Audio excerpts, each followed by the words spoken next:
Acute kidney injury. यहाँ पे एक बार समझ लिया तो यूनिवर्सिटी के एग्जाम में आप शांति से लिख सकते हैं, स्मूथली लिख सकते हैं। एक्यूट किडनी इंजरी जो रीनल फेलियर है उसके दो टाइप है, एक्यूट किडनी इंजरी और chronic renal failure. Acute renal failure, तो एक्यूट रीनल फेलियर क्यों होता है? सडनली कोई भी कारणों से किडनी अपने फंक्शन को कुछ प्रतिशत घुमा देता है, फिर वो उसको वापस भी गेन कर लेता है, नॉर्मल भी हो जाता है, उसको हम एक्यूट कहते हैं। थोड़ा समय तक रहता है फिर चला जाता है। क्रोनिक, क्रोनिक रीनल फेलियर वो क्या होता है? प्रोग्रेसिव और ग्रेजुअल होता है, धीमे धीमे धीमे बढ़ेगा और वो रिवर्सिबल नहीं होगा, उसको हम ठीक नहीं कर सकते। इसको तो हम ठीक कर सकते हैं। Acute kidney injury, acute renal failure, acute renal injury, तीनों एक ही है। Sudden loss of kidney function, kidney कुछ समय तक अपने फंक्शन लॉस कर देता है। अब हम डायग्राम में समझेंगे कि उसमें होता क्या है, और शॉर्ट में हम ओवरव्यू सीख लेंगे, डिटेल में हम उसको बाद में पढ़ेंगे। प्रीरिनल कोज, इंटररिनल कोज, पोस्ट रिनल कोज। किडनी के पहले जिस लोकेशन में कुछ हो रहा है उसको हम प्रीरिनल कोज कहेंगे। किडनी के इन बिटवीन किडनी हो रहा है उसको हम इंटररिनल, और पोस्ट किडनी।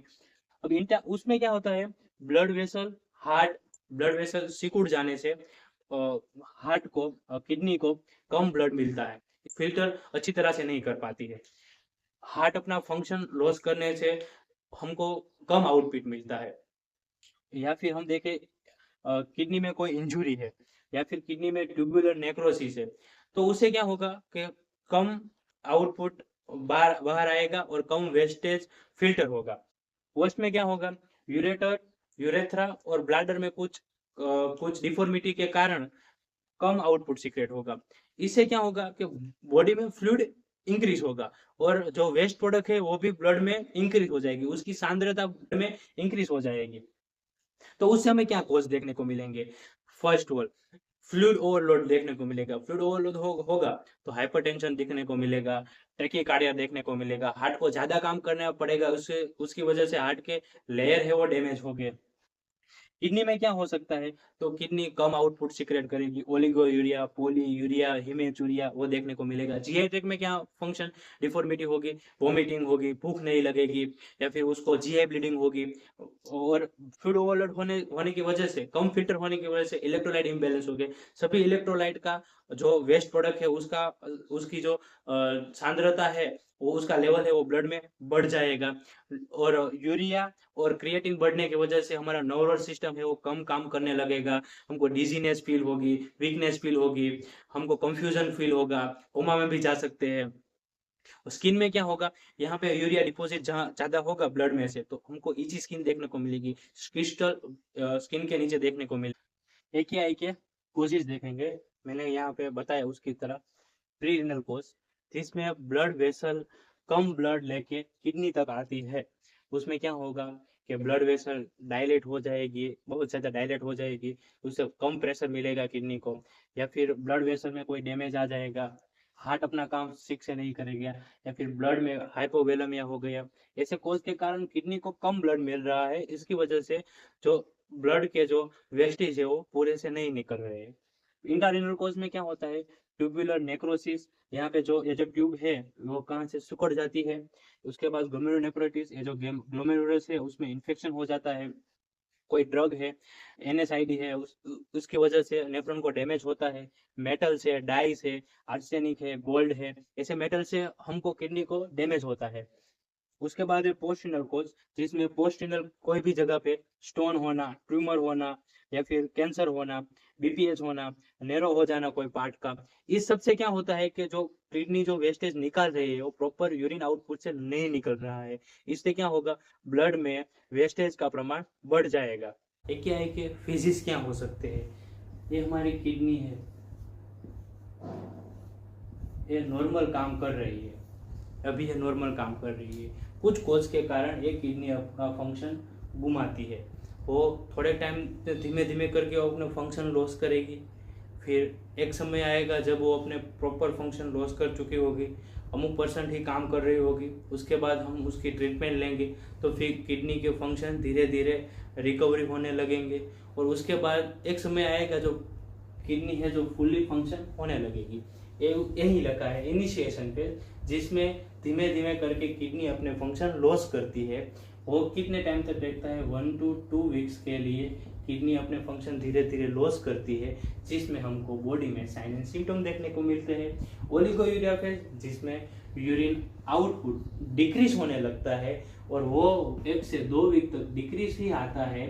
फिर हम कुछ ट्रीटमेंट लेते हैं तो हमारा जो यूरिन आउटपुट डिक्रीज हो गया है वो फिर से इंक्रीज होने लगता है। यूरिन आउटपुट इंक्रीज हुआ कहाँ पे, डाययूरेटिक फेज में यूरिन आउटपुट इंक्रीज हुआ। वो कितने वीक तक रहता है, 1 से 2 वीक तक हमको ट्रीटमेंट लेनी पड़ती है। उससे हमारा यूरिन आउटपुट इंक्रीज होने लगता है। जब यूरिन आउटपुट इंक्रीज हो जाए, डाययूरेटिक फेज खत्म हो जाए, तब किडनी ज्यादातर फंक्शन अपने रिगेन कर चुकी होती है और रिकवरी फेज में किडनी अपने पुराने सभी फंक्शन को रिगेन कर रहती है।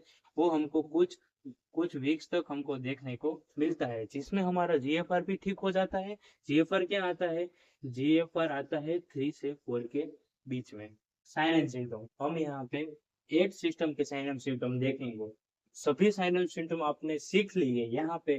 एक बार आपने यहाँ पे सिम्टम सीख लिए तो आपके हर किडनी के डिसीज और डिसऑर्डर में काम आएंगे। यहाँ पे जो मैं साइन एंड सिम्टम वो वेरी डीप है, नॉर्सेट लेवल के है और उसके नोट्स भी आपको वीडियो के एंड में मिल जाएंगे, तो उसको भी विजिट करना मत भूलिए।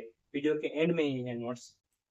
यूरिनरी यूरिनरी यूरिनरी सिस्टम में क्या होगा, जो भी कुछ कोज के कारण यूरिन आउटपुट डिक्रीज हुआ था, इंट्रारेनल हो या पोस्टिनल हो या फिर प्रीनल कोज हो, उसके कारण यूरिन आउटपुट हमारा डिक्रीज हुआ था, तो क्या होगा, ओलिगोयूरिया, यूरिन आउटपुट डिक्रीज होने को कहते हैं।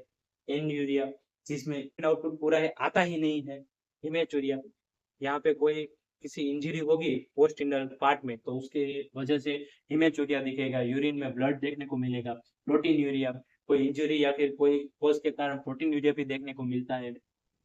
जनरल में क्या होगा, जब हमारे बॉडी में यूरिया, क्रिएटिन, पोटेशियम जैसे मिनरल और जो वेस्ट प्रोडक्ट है उसके लेवल बढ़ जाता है, तो उसकी वजह से फटीग, वीकनेस, मलेस, फीवर ये सब देखने को मिलता है। फीवर स्पेशली जो किडनी में इन्फेक्शन हुआ है या फिर पोस्टिनल में कोई इन्फेक्शन हुआ है उसके कारण फीवर देखने को मिलता है। फ्लूइड ओवरलोड, जब बॉडी में फ्लूइड बढ़ चुका है, किडनी प्रॉपर फ्लूइड को सीक्रेट नहीं कर रही है, फ्लूइड बढ़ा हुआ है, तब हमको इडेमा देखने को मिलता है। कहाँ पे देखने को मिलता है, मेनली लेग्स और फेस में। वेट गेन होता है, फ्लूइड बढ़ जाएगा तो ओवरऑल हमारा वेट भी बढ़ जाएगा। पल्मोनरी इडेमा भी देखने को मिलता है, लंग्स में इडेमा हो जाता है पल्मोनरी में। कार्डियोवास्कुलर में क्या होगा, आगे पढ़ा उसकी तो वजह से जब हमारा बॉडी फ्लूइड बढ़ जाता है तब हाइपरटेंशन होने लगता है। हाइपरटेंशन की वजह से टैकीकार्डिया होने लगता है, हार्ट ज्यादा धड़कने लगता है। पेरिकार्डियल रप्ट, जो पेरिकार्डियल लेयर है उसको डैमेज होने लगता है, किसकी वजह से, यूरेमिया की वजह से। यूरेमिया क्या है, ब्लड में नाइट्रोजन गैस का लेवल बढ़ जाता है। फिर पोटेशियम का लेवल बढ़ने की वजह से एरिथमिया होने लगता है। न्यूरोलॉजिकल में क्या होता है, confusion, drowsiness, seizure, coma, advance stage में कोमा होता है। क्रिएटिन और यूरेमिया का लेवल बढ़ने की वजह से कंफ्यूजन और सीजर होने लगती है। इम्बैलेंस होगा, इलेक्ट्रोलाइट का प्रमाण बढ़ जाएगा, हाइपरकैलेमिया, हाइपरनाइट्रेमिया। गैस्ट्रोइंटेस्टाइल में क्या होगा, एनोरेक्सिया, भूख नहीं लगती है, नोजिया, वोमिटिंग होती है, और जो यूरेमिया और क्रिएटिन का प्रमाण बढ़ चुका था उसकी वजह से मेटालिक टेस्ट आने लगता है मुंह में। गैस्ट्रोइंटेस्टाइल में ब्लीडिंग होती है और असाइटिस होता है, जो यहाँ पे फ्लूइड एब्डोमिनल कैविटी में एक्यूमुलेट हो जाता है, वो होता है। स्किन में क्या होता है, वेस्ट स्टोर हो जाती है स्किन में, जिससे क्रिस्टल फॉर्मेशन होता है स्किन के नीचे, और उसकी वजह से इची स्किन देखने को। यूरिन आउटपुट इंक्रीज हो जाता है तो हमको उसके साइन देखने को मिलते हैं, वो साइन हम एनालिसिस कर सकते हैं। यूरिन एनालिसिस में हम यूरिन का टेस्ट होता है वो कर सकते हैं। रीनल यूएसजी कर सकते हैं, जिसमें हमको कोई इंजरी हो पता चलेगी। ब्लैडर स्कैन में हम ब्लैडर में कोई इंजरी हो पता चल जाएगी। सिटी एब्डोमेन, एब्डोमेन में जो किडनी हो वहाँ पे कुछ यूरेथ्रा ब्यूरेथ्रा में कोई इंजरी हो पता चल जाएगी। Doppler ultrasound, MRI, serum creatinine test करते हैं, ब्लड में जो सीरम क्रिएटिनाइन का लेवल बढ़ा है वो हमें पता चल जाएगा। इलेक्ट्रोलाइट इम्बैलेंस हुए उसको हम देख सकते हैं। एबीजी, सीबीसी, सब कुछ हम मेरे मेरे नोट्स में बहुत डिटेल में दर्शाए, आप उसको एक बार देख लीजिए। यूनिवर्सिटी के पर्पज से देख रहे हैं तो उसमें इतने टेस्ट बहुत है। ट्रीटमेंट देखेंगे, मैनेजमेंट, उसमें हम क्या देखेंगे, प्री रिनल कोज, जो भी प्री रिनल कंडीशन है या फिर पेशेंट अभी प्री रिनल कोज में है तो हम उसको जो हम उसका जो बॉडी फ्लूइड कम हो चुका है वो वेसल्स में या फिर हार्ट या फिर हाइपोवोलेमिया हो चुका है, उसको हम रेगुलेट करने के लिए उसको हम फ्लूइड देंगे। फिर इंटररेनल कोर्स में क्या करेंगे, हम जो नेफ्रोटॉक्सिन ड्रग है वो हम बंद कर देंगे, वो स्टेरॉइड देंगे, जिससे इन्फेक्शन रेगुलेट हो जाएगा। और पोस्ट रीनल कोर्स होगा तो हम जो पोस्ट रीनल जो यूरेथ्रा, यूरेटर और ब्लैडर में जो भी स्टोन, बीपीएच ऑब्स्ट्रक्शन है उसको हम ठीक कर देंगे सर्जरी या फिर दवाई से। फिर हम उसको सिम्टोमेटिक दवाई क्या देंगे, एंटीबायोटिक अगर इन्फेक्शन है तो, एंटी डिप्रेशन क्योंकि उसके कारण न्यूरोलॉजिकल जो भी चेंजेस हुए थे वो ठीक हो जाएंगे। एंटी हाइपरटेंसिव अगर हाइपरटेंशन हो चुका है तो हम एंटी हाइपरटेंशन देंगे। कीमोथेरापी अगर कहाँ पे भी कैंसर है तो हम कीमोथेरापी देंगे। कैल्शियम ग्लूकोनेट क्यों देंगे, पोटेशियम का लेवल बढ़ चुका है तो उसको रेगुलेट करने के लिए कैल्शियम ग्लूकोनेट देंगे। और जो टॉक्सिसिटी और ब्लड ग्लूकोज लेवल बढ़ चुका है इसके लिए हम इंसुलिन और डिटॉक्स देंगे। पेशेंट को हम डाइट क्या देंगे, हाई कैलोरी डाइट देंगे। क्यों, क्योंकि अगर हम लो कैलोरी डाइट देंगे तो बॉडी को एनर्जी चाहिए, वो एनर्जी फैट में से लेगा, फैट में से एनर्जी लेगा तो एसिड का सिक्रेशन होगा, मेटाबॉलिक एसिडोसिस हो सकता है। प्रोटीन मॉडरेट देंगे। फूड हम रिस्ट्रिक्ट करेंगे अगर पेशेंट प्री रीनल पोज में नहीं है तो। इलेक्ट्रोलाइट जो पोटेशियम बढ़ चुका है, सोडियम बढ़ चुका है और PO4 बढ़ चुका है तो हम उसको रिस्ट्रिक्ट करेंगे, कम देंगे। हमारा पार्ट 1 का लेक्चर था, इसमें हमने बहुत सारी चीज देखी। आप ये सब चीज पीछे नोट दिए गए हैं उसमें आप पढ़ लेंगे तो आपको आज एक मिनट में हम पूरा AKI देख लेंगे। क्या है AKI, सडनली सडनली जो किडनी का फंक्शन लॉस हुआ है उसे हम AKI कहते हैं। उसमें क्या क्या हमको कोशिश देखने मिलते हैं, प्री रीनल कोज, इंटररीनल कोज और पोस्ट रीनल कोज। प्री रीनल कोज में क्या होता है, जो भी वॉल्यूम वॉल्यूम किडनी को कम मिल रहा है उसके कारण जो किडनी फंक्शन लॉस कर रही है उसको प्रीनल कोज कहेंगे। रीनल में कोई इन्फेक्शन है, ऑब्स्ट्रक्शन है या फिर वो नैरोइंग हो गई है ट्यूब, उसको हम इंटररीनल कोज कहेंगे। और जो पोस्टिनल में यूरेथ्रा, यूरेटर और ब्लैडर में कुछ ऑब्स्ट्रक्शन या फिर स्टोन के कारण, कैंसर के कारण जो भी ऑब्स्ट्रक्शन आ गया है जिससे किडनी का फंक्शन लॉस हुआ है उसको हम पोस्टिनल कोज कहेंगे। अब फेजेस क्या हो गए, initiating phase, oliguria phase, diuria phase और रिकवरी फेज। इसमें क्या होगा कि ग्रेजुअली सिम्टम हमको देखने को मिलेंगे। इसमें यूरिन आउटपुट कम हो जाएगा, इसमें रिकवरी के बाद यूरिन आउटपुट देखने को मिलेगा, ज्यादा देखने को मिलेगा और फिर एंड में इवेंचुअली हमारी किडनी रिकवर हो जाएगी। उसके बाद हम देखेंगे डायग्नोसिस। डायग्नोसिस में क्या, जनरल में हमको वीकनेस देखने को मिलती थी, यूरिनरी सिस्टम में हमको oliguria, anuria, polyuria, haematuria देखने को मिलता था। स्किन कंडीशन में क्या देखने को मिलता है, इची स्किन देखने को मिलती थी। इलेक्ट्रोलाइट क्या देखने को मिलते थे, इलेक्ट्रोलाइट इंक्रीज होने की वजह से हाइपर हाइपर कैल्शियमिया, हाइपर ग्लूकेमिया वो सब देखने को मिलता था।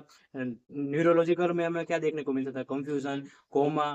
कार्डियोलॉजी में क्या देखने को मिलता था, पेरिफेरल लेयर डैमेज हो चुका था, हाइपरटेंशन देखने को मिला था, टैकीकार्डिया देखने को मिला था। गैस्ट्रिक सिस्टम में क्या देखने को मिला था, हमको भूख ओछी लग रही थी, फिर GI ब्लीडिंग हो रहा था, नोज़िया वोमिटिंग हो रही थी, एसेप्टिक फ्लूइड आपको देखने को मिल रहा था। फिर हमारे बॉडी में फ्लूइड बढ़ने की वजह से जनरल में क्या देखने को मिलता है, तो हमको इडेमा हर जगह पे देखने को मिलता है, मेनली फेस और लेग पे। और हमको पल्मोनरी एडिमा देखने को मिलता है। फिर उसके बाद हमको डायग्नोसिस हम क्या करेंगे, तो हम जो भी अल्ट्रासाउंड हो सकते हैं, जिस प्रकार से हम किडनी और ब्लैडर को देख सकते हैं वो सारे अल्ट्रासाउंड करेंगे, ब्लड के टेस्ट करेंगे, सीरम क्रिएटिनिन करेंगे। सभी टेस्ट की वजह से हम पूरे किडनी को या फिर AKI को समझ सकते हैं, वो सब हम डायग्नोसिस कर सकते हैं। ट्रीटमेंट हम क्या क्या कर सकते हैं, प्री रीनल, इंट्रारीनल या पोस्ट रीनल, जो भी जहाँ पे भी हमको कुछ गड़बड़ी दिख रही है उसको हम सही कर सकते हैं।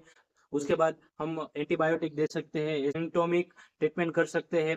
उसके बाद डाइट में हम क्या देंगे, तो हम उसको हाई कैलोरी डाइट देंगे, मॉडरेट प्रोटीन डाइट देंगे, फिर डिस्ट्रिक्ट करेंगे। तो डीप में इसको देखना है तो मेरे नोट्स इस वीडियो के एंड में मिल जाएंगे। Stay subscribe for more update.